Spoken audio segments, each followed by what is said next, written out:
এখানে তুমি শান্তিতে থেকো, ঠিক আছে? যখনই দরকার পড়বে আমাকে ডাক দিও। ধন্যবাদ লালপরি। গাধা পরিস্থানে এদিক ওদিক ঘুরতে লাগে। কোনো কাজ না করার জন্য ওর এবার খুব ভালো লাগতে লাগে। বিকেলের মধ্যেও পরিস্থান পুরোপুরি ঘুরে ফেলে, আর এখন ওর খিদে পায়। লালপরি, লালপরি, আমার খিদে পাচ্ছে। তোমার খিদে পাচ্ছে ডাঙ্কি? হ্যাঁ, অনেক বেশি। ওই দেখো সামনে যে রং বেরঙের ফুল আছে, ওটা খেতে পারো।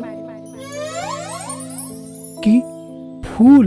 কিন্তু ফুল খেয়ে আবার কারুর খিদে মেটে নাকি?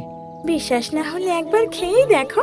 ওর কথা শুনে গাধা সেই নীল ফুলের গাছের কাছে যায় আর একটা ফুল খায়। আরে বাহ, এটা তো খুব সুস্বাদু। আর তারপর ওর খিদেও মিটে যায়। পরিস্থানের ফুলের এতটাই শক্তি আছে যে কেউ যদি খায় তাহলে তার খিদে মিটিয়ে দেয়। বাহ, এটা তো খুবই ভালো কথা।